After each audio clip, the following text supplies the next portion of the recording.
Hola, muy buenas tardes a todos y bienvenidos a un video más de nuestro canal Mundus Nox. En este video vamos a continuar con la segunda parte sobre la vida del asesino Ted Bundy.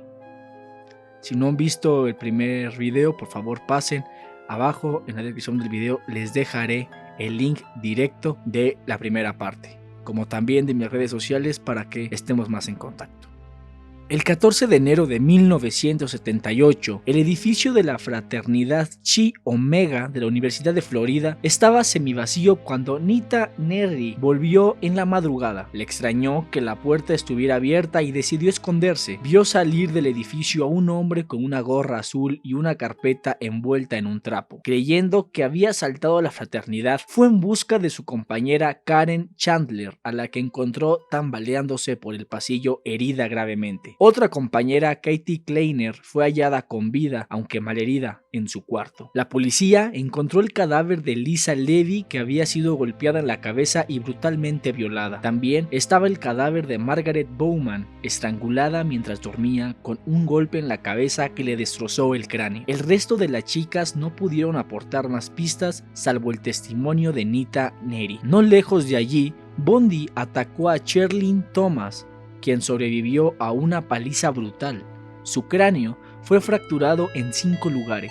Tenía la mandíbula rota y un hombro dislocado. La joven sufrió pérdida permanente de la audición y problemas de equilibrio. En la escena del crimen se encontraron evidencias corporales como cabello y sangre del autor. El 9 de febrero de 1978 secuestró a Kimberly Lynch, de 12 años, en Lake City. Su amiga Priscilla narró a la policía que la había visto subirse a una camioneta blanca con un hombre del que no pudo aportar más datos. Bundy la secuestró mientras se regresaba a la escuela por un bolso olvidado. La convenció para irse con él y la llevó a un lugar aislado para agredirla sexualmente. Murió durante la violación. 8 semanas después se encontró en Florida el cuerpo de Kimberly. Tras el asesinato de Lynch, Bundy, por alguna razón, regresó a su apartamento en Tallahassee. Al parecer, se deshizo de la furgoneta blanca que utilizaba y casi fue detenido cuando intentaba robar otro vehículo. Escapó cuando la gente lo dejó solo mientras revisaba la placa del coche robado. De regreso a su apartamento, limpió el lugar de huellas, robó un Volkswagen y finalmente dejó Tallahassee. Después de algunos encuentros intensos con los empleados del hotel en relación con su tarjeta de crédito, eran robadas y habían sido denunciadas. Bundy terminó en Pensacola,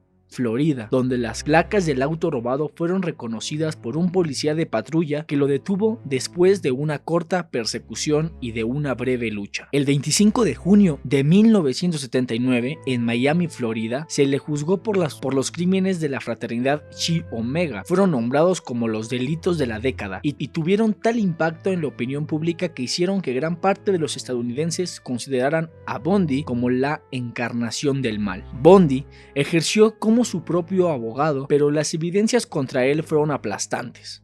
Primero fue el testimonio de Nita Neary, que lo señaló como el hombre al que vio salir de la fraternidad con una gorra puesta. Después subió al estado del odontólogo Richard Surveon, quien determinó que las marcas de dientes encontradas en el cuerpo de Levy coincidían con la dentadura de Bundy. Testigos de cargo y descargo fueron llamados por ambos lados, incluyendo a Louis Bundy, para la defensa. Bundy lloró durante el testimonio de su madre, una rara muestra de emoción real. Al jurado le fue permitiendo escuchar detalles del secuestro de Darroch. El 31 de julio de 1979, tras 7 horas de deliberación, el jurado lo declaró culpable. Él escuchó el veredicto sin demostrar emoción alguna, a diferencia de su madre, quien suplicó piedad. Bundy afirmó ser víctima de una farsa, de un juicio injusto y abusivo, por lo que no tenía que pedir clemencia por algo que no había cometido. El juez Coward lo sentenció a la pena de muerte en la silla eléctrica por los asesinatos de Lisa Levy y Margaret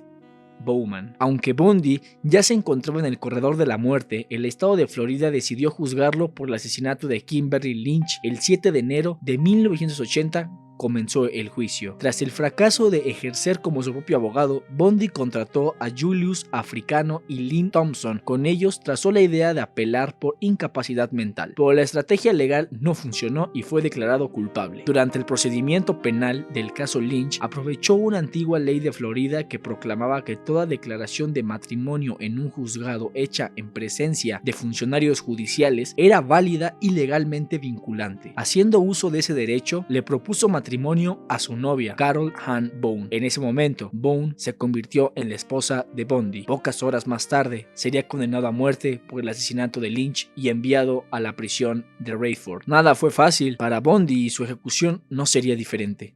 Siguió proclamando su inocencia y metódicamente agotó sus apelaciones. Representándose a sí mismo, obtuvo numerosos retrasos a la ejecución, la primera el 4 de marzo de 1986, incluyendo unos 15 minutos antes de la hora proclamada para morir el 2 de julio de 1986, y otro el 18 de noviembre, a tan solo 7 horas de la ejecución. Este criminal usaba y abusaba de su encanto personal y no dudó en utilizar esa capacidad en su lucha por retrasar su final. Resaltó tal rasgo. El criminólogo Robert Ressler estima que Bundy se favoreció pues la prensa interpretó mal aquel encanto personal. Señala que, al contrario de la imagen que de él brindaban los medios de difusión, este delincuente no era el Rodolfo Valentino de los asesinos en serie, sino un brutal hombre sádico y pervertido. Buscando aplazar el cumplimiento de su sentencia, le confesó al Dr. Bob Kepper, jefe de investigaciones del Departamento de Justicia de Washington, D.C., con quien había colaborado tiempo atrás en la búsqueda de Gary Ridgway, asesino en serie conocido como The Green River Killer, algunos de los lugares en donde guardaba los restos de unas cuantas de sus víctimas. En su casa fueron descubiertas algunas de las cabezas de sus víctimas. La conducta de Bundy fue catalogada como perversión y compulsión necrófila. El 17 de enero de 1989 obtuvo la fecha definitiva. Iba a ser ejecutado una semana después. Bundy no había terminado su lucha para evitar la muerte y trató de mantener sus confesiones como cebo para, así, obtener más tiempo. Él y sus abogados pidieron una prórroga de 3 años para que confesara los demás asesinatos. También trató de coaccionar a los familiares de sus víctimas para que solicitaran a la corte que le otorgaran más tiempo para poder confesar. A pesar de no conocerse el paradero de muchas de las víctimas, todas las familias se negaron. Mientras permaneció encerrado, trató de definir al máximo la fecha de su ejecución y pretendió haber perpetrado más cantidad de asesinatos, inventando detalles y proporcionando datos inconexos para así ganar tiempo con las reconstrucciones y búsquedas. Llegó al colmo de proponer ayudar a las autoridades a detener a otros asesinos en serie, aprovechando que por aquel entonces hacía estragos el llamado caso de los crímenes del Río Verde, otra secuencia de muertes violentas que tuvo por objeto a prostitutas. Considerando esta actitud, aquellos que estudiaron la personalidad delictiva de este homicida destacaron que se trataba de un mentiroso compulsivo que tuvo la osadía, una vez cercana a la hora de su ejecución, de tratar de demorar el momento de la misma intentando engatusar a la policía y al FBI, prometiendo la confesión de todos los crímenes que había cometido. Bundy celebró un maratón de entrevistas y confesiones durante sus últimos días, aunque nunca estuvo dispuesto a admitir todo, especialmente los asesinatos de algunas de las víctimas más jóvenes. En su último día, llamó a su madre y rechazó su última comida. Fue electrocutado el 24 de enero de 1989 y declarado muerto a las 7:16 de la mañana. Bundy tenía 42 años. En diciembre de 1987, Bundy fue examinado durante 7 horas por la doctora Dorothy O'Donnell Lewis, psiquiatra de la Universidad de Yale. Lewis lo diagnosticó como un maníaco depresivo cuyos delitos ocurrían normalmente durante los episodios depresivos, retractándose después para afirmar que sufría un trastorno de personalidad múltiple. La doctora Lewis finalmente concluyó que la sociedad se encontraba ante un psicópata. Otros profesionales que estudiaron a Bundy lo consideraron un caso especial. Era sádico, necrófilo, carente de sentimiento de culpa y con la necesidad de hacer daño a otros para obtener placer sexual. Bundy le explicó con detalle su infancia, en especial su relación con sus abuelos maternos, Samuel y Eleanor Cowell. Según Bundy, su abuelo Samuel Cowell era un diácono de su iglesia. La descripción estableció a su abuelo como un tirano abusador. Bundy lo describió como un racista que odiaba a los negros, los italianos, los católicos y los judíos. Además declaró que su abuelo torturaba animales, golpeando al perro de la familia y maltratando a los gatos de los vecinos. También le dijo a Lewis que su abuelo mantenía una gran colección de pornografía en su invernadero, donde, según sus familias, donde Bundy y un primo se colaban a mirar durante horas la pornografía. También dijo Samuel Cowell montaba en rabia violenta cuando el tema del padre del muchacho era tocado por familiares que solían expresar escepticismo ante la historia que daban. Bundy describió a su abuela como una mujer tímida y obediente quien ingresaba de forma esporádica a los hospitales para someterse a tratamiento por depresión. Hacia el final de su vida, Bundy dijo que se convirtió en agorafóbica. Julia, la tía de Bundy, recordó un incidente perturbador que tuvo con su joven sobrino. Después de recortarse para tomar una siesta, Julia se despertó rodeada de cuchillos de cocina de la familia Cowell. El pequeño Ted, de tan solo 3 años de edad, estaba de pie de la cama sonriéndole. Bundy usó tarjetas de crédito robadas para comprar más de 30 pares de calcetines mientras se escondía en Florida. Él mismo se consideró como fetichista de los pies. En enero de 1989, Bundy fue entrevistado por James Dobson una tarde antes de su ejecución. En la entrevista, Bundy dijo que la pornografía violenta desempeñó un importante papel en sus crímenes sexuales. Según Bundy, cuando era niño, encontró fuera de casa, en el supermercado local, en una farmacia, pornografía suave y de vez en cuando encontraba libros pornográficos con contenido más explícito. Algunos investigadores creen que la permanente insistencia de Bundy en afirmar que la pornografía fue un factor contribuyente a sus crímenes fue otro intento de manipulación. Una simple esperanza de impedir su ejecución diciendo a Dobson lo que quería oír. En una carta escrita poco antes de su fuga de la cárcel de Glenwood Springs, Bundy manifestó: "He conocido a personas que irradian vulnerabilidad. Sus expresiones faciales dicen, tengo miedo de ti. Estas personas invitan al abuso, esperando ser lastimadas. Sutilmente, ¿lo fomentan?".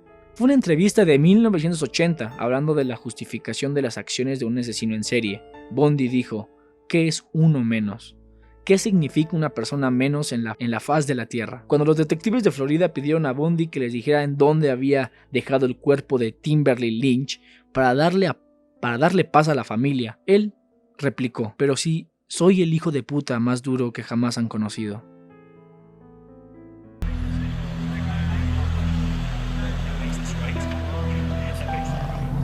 I grew up in a wonderful home with 2 dedicated and loving parents, one of 5 brothers and sisters. A home where we as children were the focus of my parents' lives, where we regularly attended church, 2 Christian parents who did not drink, they did not smoke, there was no gambling, there was no physical abuse or fighting in the home. Basically, I was a normal person. I wasn't some guy hanging out at bars or a bum. I wasn't a pervert in the sense that, you know, people look at somebody and say, I know there's something wrong with them and just tell. I mean, I was essentially a normal person. I had good friends. I led a normal life, except for this one small but very potent and very destructive segment of it that I kept very secret, very close to myself, and didn't let anybody know about it. And part of the shock and horror for my dear friends and family years ago when I was first arrested was that there was no clue. They looked at me and they looked at the all-American boy. And it happened in stages, gradually. It doesn't necessarily, not to me at least, happen overnight. My experience with, I say pornography generally, but with pornography that deals on a violent level with the sexuality, is that once you become addicted to it, and I look at this as a kind of addiction. Like an addiction, you keep craving something which is harder, something which gives you a greater sense of excitement. Until you reach the point where the pornography only goes so far. You reach that jumping off point where you begin to wonder if maybe actually doing it will give you that which is beyond just reading about it or looking at it. Listen, I'm no social scientist and I haven't done a survey. I mean, I don't pretend that I know what John Q. Citizen thinks about this. But I've lived in prison for a long time now. And I've met a lot of men who were motivated to commit violence just like me. And without exception, every one of them was deeply involved in pornography without question. question, without exception, deeply influenced and consumed by an addiction to pornography. There's no question about it. The FBI's own study on serial homicide shows that the most common interest among serial killers is pornography. Those of us who have been so much influenced by violence in the media, in particular pornographic violence, are not some kinds of inherent monsters. We are your sons and we are your husbands. And we grew up in regular families, and pornography can reach out and snatch a kid out of any house today. He snatched me out of my home. They snatched me out of my home 20, 30 years ago. And as diligent as my parents were, and they were diligent in protecting their children,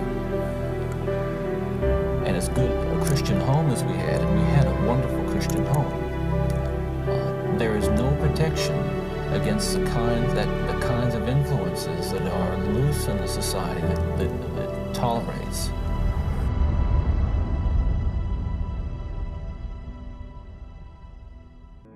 Y bueno, eso ha sido todo sobre estos dos videos sobre Ted Bundy, Theodore Robert Cowell Bundy, el asesino de los estudiantes. Espero que les haya gustado estos dos videos, espero que les haya gustado este video. Si es así, por favor dejar un me gusta, suscribirse al canal, y también abajo en la descripción les dejo el video pasado, como también mis redes sociales para estar más en contacto. Sígueme en Twitter y sígueme en Instagram, también en mi página de Facebook. Nos vemos en el siguiente video.